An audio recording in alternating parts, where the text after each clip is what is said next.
Hello everyone, and welcome to my General Hospital official channel. I hope everyone is having a wonderful day. Before we begin, please hit the subscribe button and give this video a thumbs up. Chase sat quietly on the park bench, his eyes lost somewhere in the distance where the leaves were beginning to turn shades of gold and crimson. The soft hum of Port Charles around him was barely noticeable, his mind consumed with thoughts of Willow. Months had passed since they had spoken more than a few words, each encounter filled with polite restraint and unspoken emotion. Yet today felt different. The weight of what they had lost, and what might still remain, hung heavy in the air. When Willow approached, her soft steps crunching on the gravel path, he didn't have to look up to know it was her. He felt her presence before he saw her. She stopped a few feet away, her expression hesitant, almost fragile. "Hi, Chase," she said quietly, her voice carrying a mix of warmth and apprehension. He turned toward her slowly, his lips curving into a small, uncertain smile. "Hey, Willow. It's been a while." Willow nodded, her eyes flickering with emotion she tried to hide. "It has. I didn't know if I should come."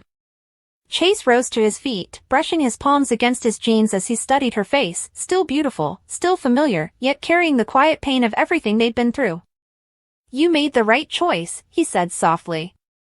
"I've been meaning to talk to you, but I didn't want to make things harder." The words hung between them, the truth of their shared past, betrayal, love, forgiveness, woven into every syllable. Willow took a slow breath, her fingers twisting nervously. "I think things can't get much harder than they already were." She gave a small, sad smile. "But I don't want to live like this anymore. Avoiding you, pretending we're fine. We're not." Chase felt his throat tighten as he looked at her. He had imagined this conversation countless times, but now that it was happening, he realized there was no script that could capture the messiness of their hearts. "You're right," he admitted. "I'm not fine. Haven't been for a long time. I thought I could move on, that I could just let go, but," he trailed off, shaking his head. "Every time I see you, it all comes back. What we had, what we lost." Willow's eyes glistened. "I never stopped caring about you, Chase," she said in a voice that trembled with sincerity. "But I didn't know how to face you after everything with Michael. I thought if I kept my distance, I could protect everyone from more pain." Chase stepped closer, his voice low and earnest. "You don't have to protect me anymore, Willow. I've already been through the worst of it. I just need to know, do you still feel something? Because I do. I never stopped." The emotion in his words hit her like a wave. She closed her eyes briefly, memories flashing, the laughter they'd shared, the nights spent dreaming of a future together, the betrayal that had torn it all apart. When she opened her eyes again, tears slipped down her cheeks. "I do," she whispered. "I tried to convince myself it was over, that my heart belonged somewhere else. But it never felt right. Not completely." Chase reached out tentatively, his hand brushing hers. "Then maybe we still have a chance." For a moment, neither of them spoke. The world seemed to fade away, leaving only the two of them standing in the cool October air, rediscovering something they thought they'd lost forever. Meanwhile, across town, Drew sat alone in his office at Aurora Media, staring at the framed photo on his desk, one that used to bring comfort but now only filled him with regret. It was a picture of him, Carly, and Scout, smiling on a sunny afternoon that felt like another lifetime. But things had changed. His choices, his anger, his need to control the narrative after losing so much, had pushed away the people he cared about most. Now Carly was gone, living her life independently, and Scout barely looked him in the eye. Drew pressed his palms against his eyes, trying to steady himself, but the ache in his chest wouldn't let up. "What have I done?" he whispered hoarsely, the words catching in his throat. Nina knocked softly on his door, her voice gentle. "Drew? You okay?" He didn't answer at first. When he finally looked up, his expression was raw, unguarded. "No, Nina, I'm not okay," he said quietly. "I thought I was doing the right thing, being strong, taking control. But all I did was alienate everyone who mattered." Nina stepped inside, closing the door behind her. You've been through a lot, Drew. You were angry, hurt. It's understandable. He let out a bitter laugh. Understandable doesn't make it right. I pushed Carly away when she needed me most. I tried to fix things my way, and all it did was make everything worse. His voice cracked slightly as he looked down at his hands. I can't even tell if she'd ever forgive me. Nina hesitated, then said softly, maybe it's not about forgiveness. Maybe it's about being honest, with her, with yourself. Drew sighed, leaning back in his chair. Honesty is what started all of this. I told the truth when it mattered, but it only caused pain. Maybe some truths should stay buried. Nina looked at him carefully. Or maybe the truth is the only way you'll ever find peace. Drew stared out the window, his reflection merging with the city skyline beyond. Peace feels like a luxury right now, he said quietly. I'd settle for forgiveness. Back at the park, Chase and Willow sat side by side now, the awkward tension slowly melting into something softer. She leaned slightly against him, and he didn't move away. Do you ever think about what might have been? She asked, her voice barely above a whisper. Every day, he admitted. But maybe what might have been isn't gone forever. Maybe it's still ahead of us, if we're brave enough to try again. Willow looked at him, her eyes filled with emotion. After everything we've done to each other, do you really think we can start over? He smiled faintly. I think love deserves a second chance. Maybe even a third. They sat in silence for a while, both lost in their thoughts.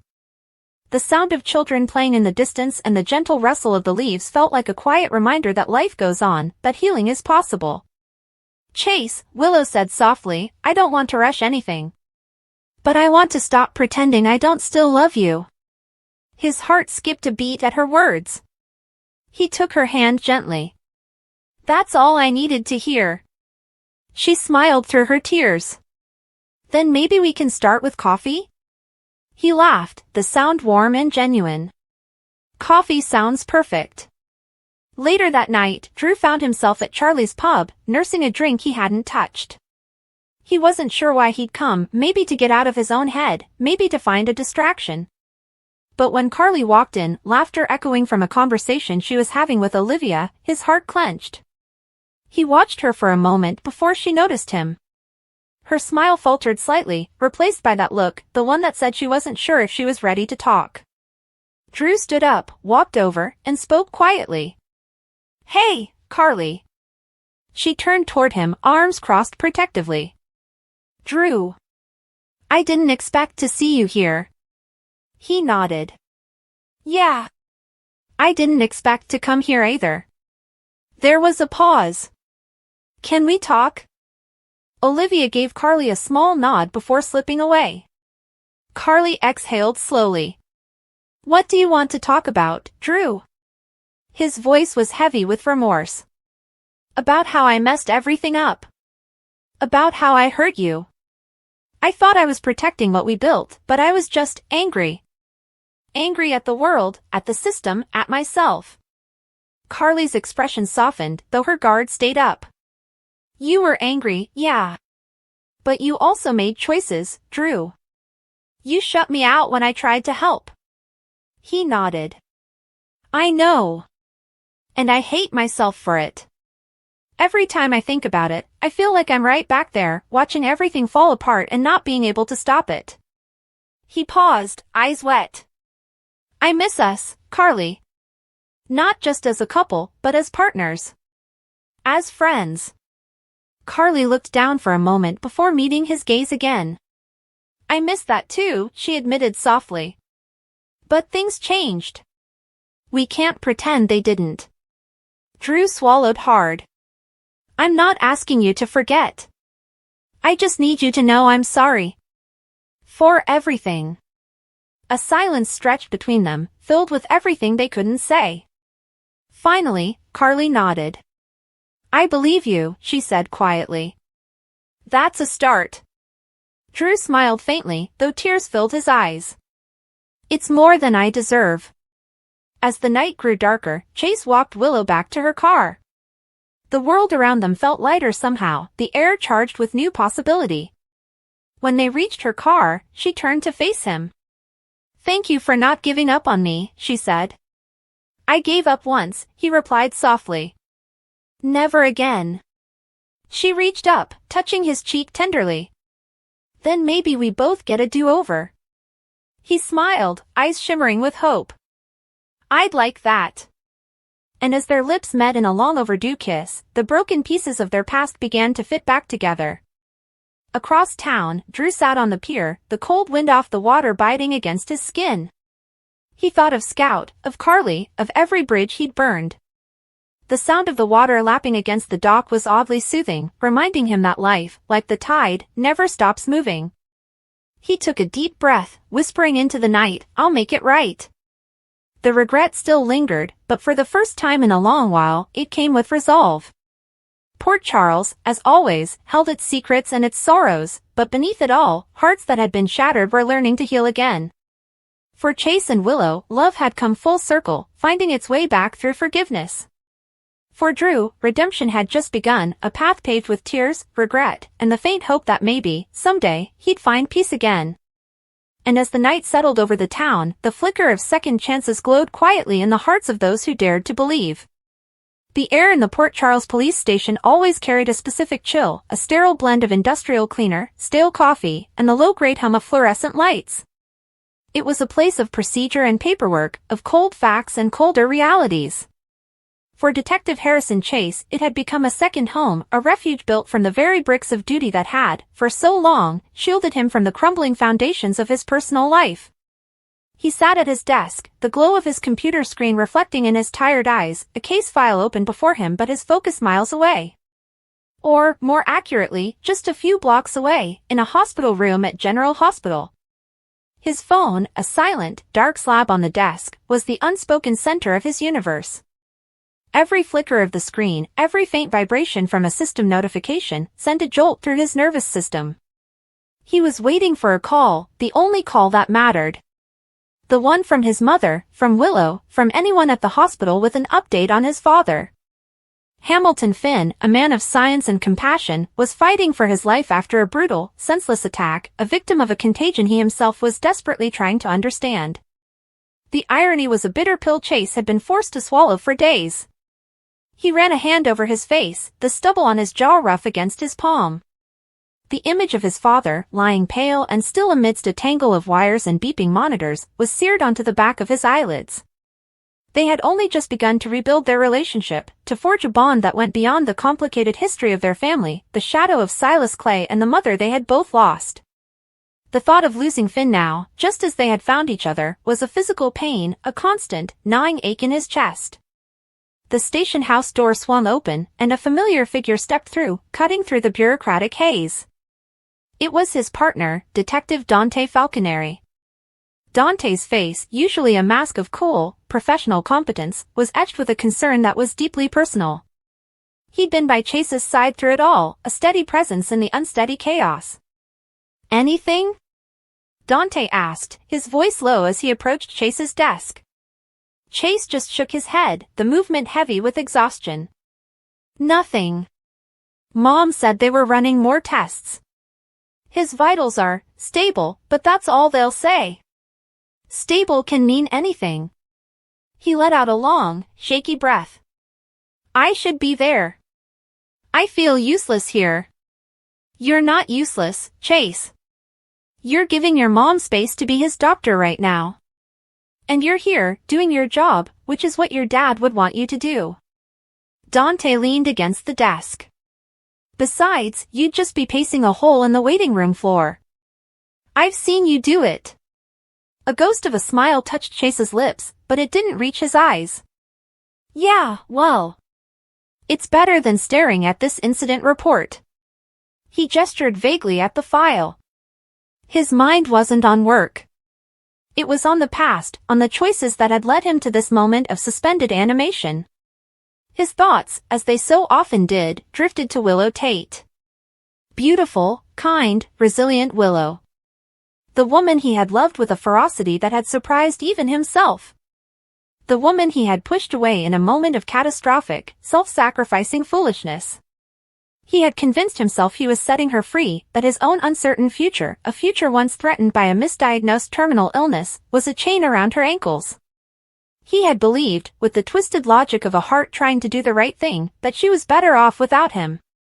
He had seen her with Michael Corinthos, seen the stability and the unwavering devotion Michael offered, and he had stepped aside, carving out his own heart in the process. He'd told himself it was noble. Now, sitting in the cold light of the police station, with his father's life hanging in the balance, he saw it for what it was: cowardice. A fear of being a burden. A fear of not being enough. And in his retreat, he had left a void that Michael had seamlessly filled. He had given up the love of his life, and for what? A principle? A misguided act of chivalry? The regret was a live wire inside him, sparking and sizzling with every memory of her smile, every echo of her laugh. The buzz of his phone was like a live shock. He snatched it up, his heart hammering against his ribs. It wasn't his mother. It was Elizabeth Baldwin, a nurse and a close friend. His thumb swiped across the screen, his voice a tight wire of anxiety. Liz? What is it? Is it my dad? Elizabeth's voice was calm, professional, but with an undercurrent of something else, something hopeful. Chase, hi. No, it's not Finn. He's still the same. This is about something else. Someone is here to see you. At the hospital. Chase's brow furrowed. Who? Dante's with me. Who would be looking for me at the hospital? There was a pause on the other end of the line, a beat of silence that felt infinitely long. It's Willow, Chase. The name, spoken aloud, seemed to suck all the air out of the room. Chase felt his breath catch in his throat. Willow. Here. At the hospital. Looking for him. Willow, he repeated, the name a whisper, a prayer, a question. She heard about your father, Elizabeth explained gently. She's in the chapel. She said she'd wait for you there, if you wanted to come. The chapel. A place of quiet solace, of whispered hopes and desperate prayers. Of course, that's where she would be. I'll be right there, Chase managed to say, his voice thick with an emotion he couldn't name. He ended the call and looked up at Dante, who was watching him with a knowing expression. Go, Dante said simply, without needing an explanation. I've got this covered. Go. Chase didn't need to be told twice. He was on his feet, grabbing his jacket, his movements a frantic, disjointed ballet. He was out of the station house in seconds, the cool evening air hitting his face like a slap. The drive to General Hospital was a blur of streetlights and racing thoughts. Why was she here? Was it just pity? A sense of obligation upon hearing about his father's condition? Or was it something more? He didn't dare hope. Hope had been a dangerous commodity where Willow was concerned. He parked haphazardly and all but ran into the hospital, his footsteps echoing on the polished linoleum floors. He navigated the familiar corridors with a muscle memory born of too many recent visits, his heart pounding a frantic rhythm. He pushed open the heavy, wooden door to the chapel. The light inside was soft, diffused through stained glass, casting pools of color on the quiet, empty pews. The air was still and carried the faint, clean scent of candles and old wood. And there, in the front pew, her head bowed slightly, was Willow. She was a vision, a sight that simultaneously soothed and shattered him. She looked tired, but her beauty was undimmed, a quiet light in the dim sanctuary. She turned at the sound of the door, and her eyes, those beautiful, expressive eyes, found his. For a long moment, they just looked at each other, the space between them charged with 1,000 unspoken words, a lifetime of shared and separate pain. The distance of months, the chasm he had created, yawned between them, and he felt a terrifying, vertiginous drop. Willow, he breathed, his voice barely audible. Chase, she said, and his name on her lips was a balm and a brand. She stood, turning to face him fully. I heard about your dad. I'm so sorry. How is he? He took a few tentative steps forward, closing the distance but feeling no closer. He's holding on. It's touch and go. He shoved his hands in his pockets, a nervous habit. Thank you for coming. You didn't have to. I wanted to, she said, and the simple sincerity in her voice undid him. I know how much he means to you. After everything you two have been through. I needed to be here. For you. The words for you hung in the air between them, fragile and immense. I don't deserve that, Chase said, the words tumbling out, raw and honest. After what I did, the way I ended things. I don't deserve your kindness, Willow. Her gaze didn't waver. This isn't about deserving, Chase. This is about you needing a friend. And I care about you. That never stopped. The confession, so softly spoken, was a seismic event in the quiet chapel. It cracked open the carefully constructed dam inside him. I think about it every day, he whispered, his eyes glistening. Pushing you away. Letting you go. It was the biggest mistake of my life. I thought I was being selfless. I thought I was giving you a chance at a better life, a stable life, with someone who could give you everything. But it wasn't selfless. It was selfish.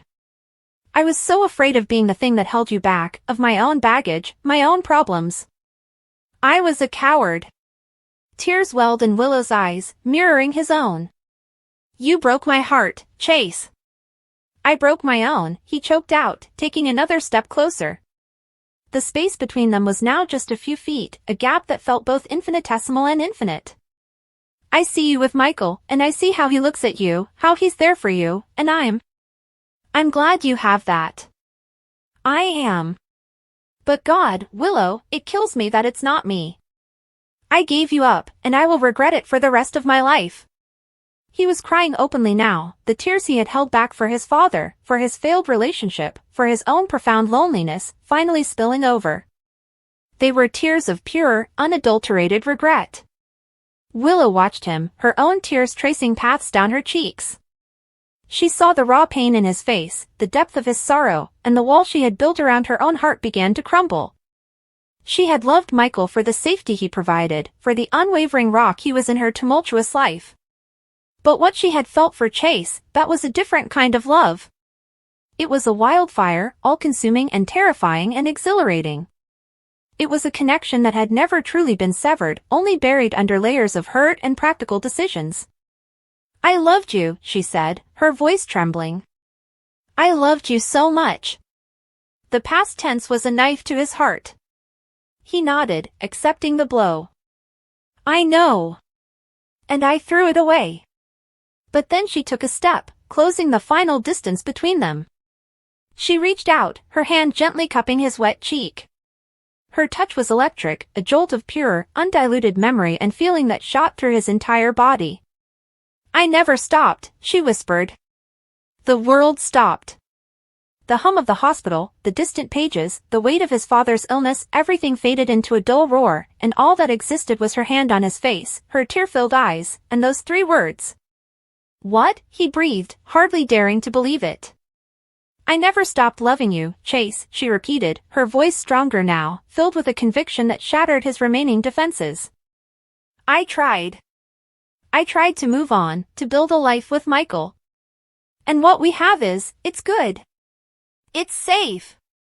But it's not this. It's not us. Seeing you like this, hearing you, all I feel is that I want to be here, with you. I don't want to be anywhere else. It was a confession that defied all logic, all the careful plans she had made for her future. It was a risk, a leap of faith that mirrored the one he had failed to take months ago. Chase's hand came up to cover hers, pressing it against his cheek as if he could fuse her skin to his. He leaned into her touch, his eyes searching hers, seeing not pity, not obligation, but the same fierce, undeniable love that had always burned between them. I love you, Willow, he said, the words a vow, a promise, a redemption. I never stopped. I will never stop. I was a fool to ever let you think otherwise.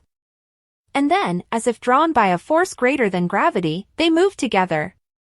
His arms wrapped around her, pulling her tightly against him, and hers encircled his waist, holding on as if he were the only solid thing in a shifting world. He buried his face in her hair, inhaling the familiar scent of her, a scent that was home. She clung to him, her body trembling with the release of months of pent-up emotion. They stood there, in the silent, holy space, holding each other, crying together. They were tears of regret for the time lost, but also tears of hope for a future suddenly, miraculously, reclaimed. The past was wound, but in that moment, in each other's arms, they began to heal it. The love they had thought was lost was found, stronger and more real for having been tested, for having been almost lost forever. It was a reunion born from the crucible of pain and regret, and in its wake, it left a profound, healing peace. Across town, in the sleek, modern confines of the Metro Court Hotel's pool house, a different kind of storm was brewing. Drew Kane stood alone, the silence of the room a stark contrast to the tempest raging in his soul. He had just come from another frustrating, circular conversation with Carly, another attempt to navigate the minefield their relationship had become. Every conversation was a negotiation, every glance a calculation. The easy camaraderie, the deep, abiding trust they had once shared, was gone, replaced by a tense, careful politeness that was somehow worse than a screaming match. He walked over to the wet bar, pouring himself a finger of whiskey, not for the taste, but for the burn. He needed to feel something, anything, other than this hollow, gnawing emptiness in his chest. The amber liquid swirled in the glass, catching the light, and for a moment, he was transported back to the worst moment of his life. The memory was a physical blow, vivid and brutal. He was back in that sterile, anonymous room, held captive by Victor Cassadine. He was strapped down, helpless, as the madman's hired doctor prepared the syringe. The memory of the cold antiseptic swab on his temple. The glint of the needle. The feeling of utter, complete powerlessness. And then, the worst part. The forced confession, ripped from him not by physical pain, but by the psychological torment of seeing the woman he loved threatened. Victor had shown him a live feed of Carly, going about her day, completely unaware of the danger she was in. "Tell me what I want to know, Mr. Kane," Victor's smooth, chilling voice had purred, "or the next time Miss Spencer enters her car, it will be her coffin." And he had broken. To save her, to protect her, he had betrayed his best friend. He had given up the location of the weather machine, the key to neutralizing Victor's weapon, the information that Jason Morgan had died to protect. He had given it up to save Carly. He had told himself it was the only choice. That Jason would have understood. That any man would have done the same to save the woman he loved. He had worn that justification like a suit of armor for months, deflecting the accusations, the disappointment, most of all from himself. But now, standing in the quiet of his empty home, the armor was cracking. The whiskey in his glass trembled. He saw Jason's face in his mind, not the stoic, formidable enforcer the world saw, but his friend. The brother who had stood by him through everything. The man who had sacrificed his own freedom, his own life, for his family, for his code. A code of honor that was unbreakable. And Drew had broken it. He had traded Jason's sacrifice for Carly's safety. A sob, raw and ragged, tore from his throat. He hadn't just given up information. He had desecrated his friend's memory. He had proven himself unworthy of the bond they shared. Jason had died for that secret, and Drew had handed it over to his murderer. The guilt, which he had kept locked in a deep, dark chamber of his heart, burst forth with the force of a dam breaking. It wasn't just about the act itself. It was about the aftermath. The way his relationship with Carly had become a monument to that single moment of weakness. Every time she looked at him, he saw the ghost of that decision. Every time they tried to be close, the specter of Jason stood between them. He had saved her life, but in doing so, he had killed the very thing that made their love possible, its foundation of mutual respect and unwavering strength.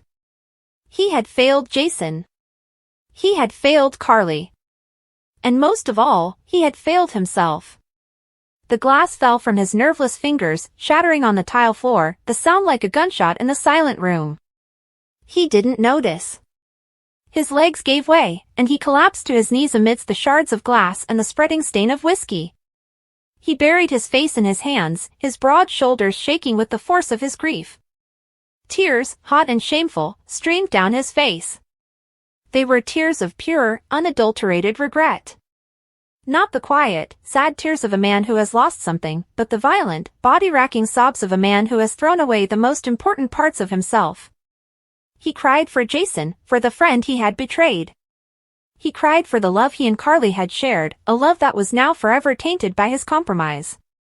He cried for the man he used to be, the Navy SEAL, the hero, the man of principle, a man who seemed like a stranger to him now. He was alone in the dark, on his knees, surrounded by the broken pieces of his own life. The tough exterior, the rationalizations, the defiant pride, all of it was gone, stripped away by the relentless, unforgiving tide of memory. All that was left was the raw, bleeding truth. He had made a choice, and it was the wrong one. The cost had been everything. The sound of his own crying was the only thing that filled the space, a lonely, desperate echo of a soul in torment. This was his rock bottom. This was the price of his regret, and in that moment, drowning in the aftermath of his decision, Drew Kane finally allowed himself to feel the full, crushing weight of it. There was no one to witness his breakdown, no one to offer comfort. It was a private hell of his own making, and he was its only occupant. The path forward was shrouded in darkness, and for the first time, the ever-resilient Drew Kane had no idea how to find his way out. The tears were not a release, they were an admission of a failure so profound he feared he might never recover from it.